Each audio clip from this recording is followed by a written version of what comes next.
Hey, thank you, Linda, for joining me here on the new Be Your Pet's Hero series of video. And you're in Guatemala right now? Yes, I am. Nice. Hey, Linda, thank you so much. I'm so happy we joined forces on this new series of video.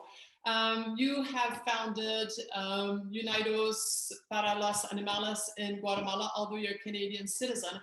And I have witnessed your work in Guatemala, not only what you've been able to do in humanely reducing the population of dogs through spay and neuter clinics, but all the rehabilitation of dogs that you have done, both physically and emotionally. I'm just in awe of all the work you've been able to do there.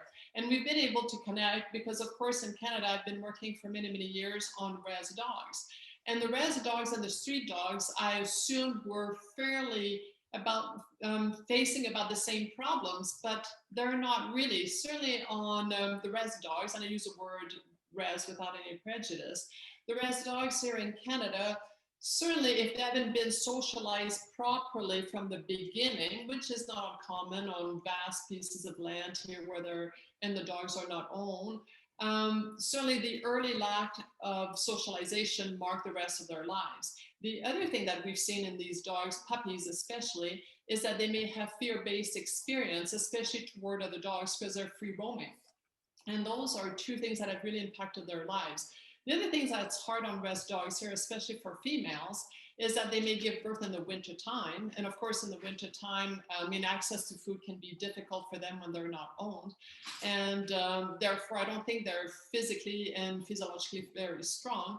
And therefore, I think a lot of these puppies are actually a little bit deficient in nutrition. And I do have one of these dogs, Rupert, here, and he's not really, really smart.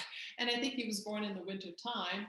And I think he didn't have access to good colostrum and milk, even water in the wintertime. They have to eat 10 cups of soup to make 1 cup of water. So there's an extra challenge in there. So can you give us perspective? That's a short perspective on the res dogs we're dealing with. Can you give us a short perspectives from the street dogs and the commonalities and differences we see in there? Yeah, well, I think we have sort of two populations of free roaming dogs. We have some that are born on farms, and they're just basically grow up wild. So they're pretty feral. They grow up with usually pretty semi-feral mothers, and they grow up in gangs. They grow up in big groups of dogs. The food here is quite abundant. We have lots of garbage, and dogs are excellent at finding food in that garbage. And water usually isn't too much of a problem here. We are in the highlands of Guatemala. There's other problems for the dogs that live in the beaches and towns. But it's not so much a scarcity of food and water. It is not so much competition for resources, but these dogs grow up, if they're on the farms, with almost no human contact.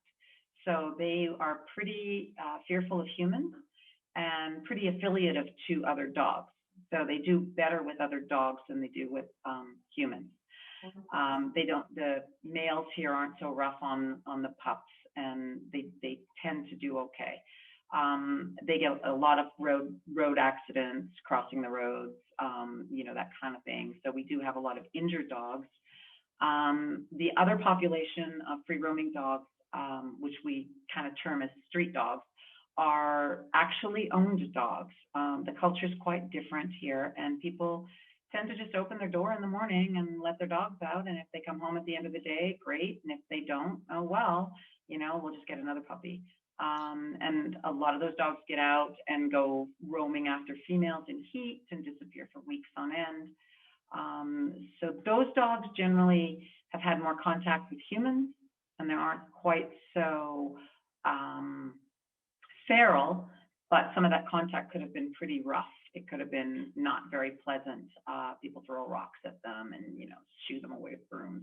So fear is there on both sets of dogs. And of course, I think with street dogs initially, like here we talk with the res dogs, probably a lack of nutrition to start with, especially if they're born in the winter time. But probably with the street dogs, it's more parasite problems that affect their metabolic rates and their physiological status, right? Whereas we don't have here, we have mostly gastrointestinal worms. We may have some issues a little bit with mange, but not that much. Whereas the street dogs in general may come in with more parasite issues than we see here, right? Yes, they're malnourished not from lack of food, but because they can't really absorb it because the parasite load is so high on them that they're not able to actually benefit from the nutrition that they might be getting. Yeah. Oh, okay. So certainly between these dogs, the main thing is for people getting dogs that have been rescued. And of course, there's more access to dogs than coming from street dogs or res dogs. But mostly people have to be aware. I mean, there are three things I think that people need to be aware. And certainly that they may suffer from an early lack of socialization, and that may mark them for life. They may be fear-based experiences that happen either toward other dogs, so they may have an aggressive stance toward other dogs because they had to defend themselves as puppies right from the beginning. So they could be fear-based experiences toward other dogs or even toward humans.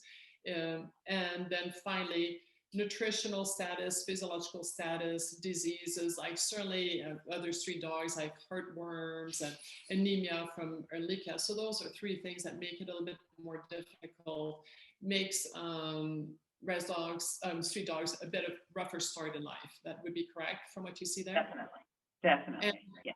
what would you recommend for people that do adopt a dog, and we know they've come through the States, or we know dogs are coming from Mexico, they're coming from Central America. So people that are getting one of these dogs, street dogs, what would be some of the tips that you would recommend? Certainly for me, it's always to give time and space to dog, time to adapt to a situation and lots of space to adapt to new situation. What would be your point of view on that? Well, we would hope that the rescue that the people are adopting from is skilled enough to actually identify the issues that the dogs might have, and hopefully that they're very carefully matching the dog to the family and the family's needs and desires and wants, and being realistic. You know, if you have fear issues, yes, you need time and more time. You need to let the dog decompress. You need to take the pressure off. These are not dogs that you're going to bring into your home and, you know, then take down to the kids' baseball game the next week. You know, they need to have a safe place and learn to trust. You know, pairing all new experiences with food. Dogs are great at connecting the dots and making connections. The dogs have been lifted literally out of their environment and plopped into a completely foreign environment. So all of the new experiences, the novel experiences that they are being exposed to really needs to be paired with something positive, and food is your operative thing. So just make sure that you're, you know, every time the dog notices a new sound or a new sight, give the dog a nice treat or throw the dog a nice treat, so that he's pairing you and the new experiences with something very delicious and something worthwhile. And the dog will hopefully build trust, and you just need to take your time and build that relationship. I like the idea of pairing because, of course, what a lot of us don't realize, and I was made aware of that working in northern communities or going into Guatemala. So, for example, working in some of the northern communities, the dogs would be exposed mostly to Cree language. So when they arrive down south meaning in Canada, southern Canada, people are speaking English or they're put in homes that are speaking French. So all the sounds right away are different. And of course, for street dogs, it can be, of course, where they've been raised to start with is Spanish. So just the different sounds from people, they're very good at reading facial expressions as well. So certainly to me, a happy voice, lots of smiles, and then caring to imprint good experiences. And also keep in mind, I found it interesting also working up north, is dogs would have never seen a fox, they would have never seen a skunk, they would have never seen a magpie, they've never seen a robin. Like there are so many wildlife that they've never seen before. So when we bring them into a different environment, like all the novel experiences that they have to go through. So a lot of time and space. Dogs in here, vacuum cleaners, doorbells, skateboards, fire hydrants. They've never seen any of those. Oh my God, that's so interesting.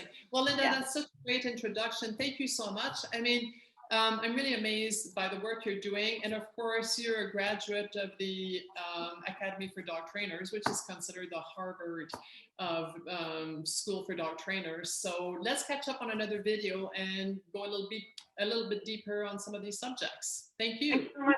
Thanks so much for having me, Judith. I'm really looking forward to this. This was a lovely chat. It's a pleasure. Thank you, Linda. Okay. See you later. Bye-bye.